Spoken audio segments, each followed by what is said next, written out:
Telugu cinema హాస్యానికి Relangi మకుటం లేని మహారాజు. అంతకుముందు కొందరు నవ్వుల పేరిట వెకిలి వేషాలు వేస్తూ సాగారు. కొందరైతే ఆ రోజుల్లో ద్వంద్వార్థాలు తీస్తూ అదే హాస్యమని చాటారు. అయితే రేలంగి అడుగుపెట్టిన తర్వాత హాస్యం అంటే ఎంతటి కత్తి మీద సామో అందరికీ తెలిసి వచ్చేలా చేశారు. తాను నవ్వకుండానే ప్రేక్షకుల పుట్టలు చెక్కలు చేసేవారు రేలంగి. తెలుగునాట హాస్యానికి తొలి పద్మం అవార్డు సంపాదించిన ఘనత కూడా ఆయనదే. తెలుగు చిత్రసీమ నవ్వుల వనంలో రేలంగి ఒక వాడని పువ్వు అంటే అతిశయోక్తి కాదు. తూర్పుగోదావరి జిల్లా రావులపాలెంలో 1910 ఆగస్టు 9న జన్మించిన రేలంగి వెంకట్రామయ్య బాల్యంలోనే చాలా చక్కగా పాడుతూ ఉండేవాడు. ఆయన గొంతు విన్న పెద్దలు సంగీత సాధన కూడా చేయమన్నారు.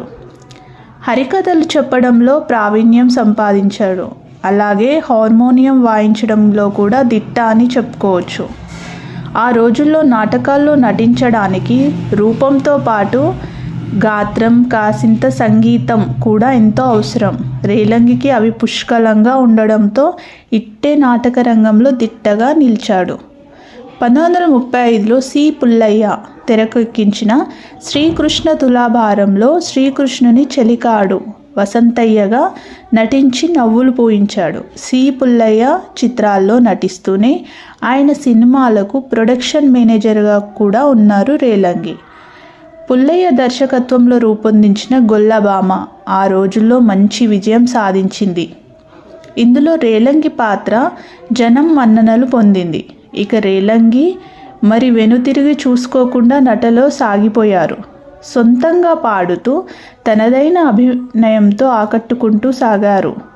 పాతాళ భైరవిలో రాజుగారి బావమర్ది ధీరశూరసేనునిగా రేలంగి అభినయంతో అందరికీ గిలిగింతలు చేశారు. సి. పుల్లయ్యకు రేలంగి అంటే చాలా ఇష్టం. అందువల్ల తన చిత్రాల్లో కీలక పాత్రలు అందిస్తూ ఉండేవారు. రేలంగి సైతం వాటిలో పరకాయ ప్రవేశం చేసి మురిపించేవాడు. 1953లో రేలంగిని హీరోగా పెట్టి పక్కింటి అమ్మాయి అనే చిత్రాన్ని రూపొందించారు. అంజలీదేవి నాయికగా నటించిన ఈ చిత్రం అప్పట్లో నవ్వులు పూయిస్తూ మంచి విజయం అందుకుంది.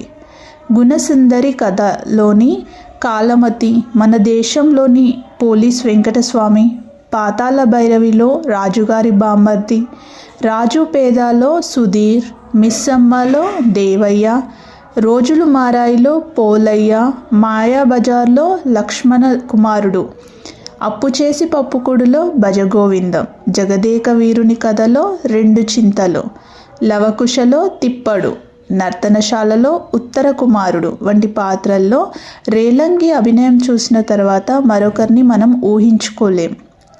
రేలంగి నిర్మాతగా మారి 1960లో సమాజం అనే చిత్రం నిర్మించారు. అది చాలా విజయం సాధించలేకపోయింది.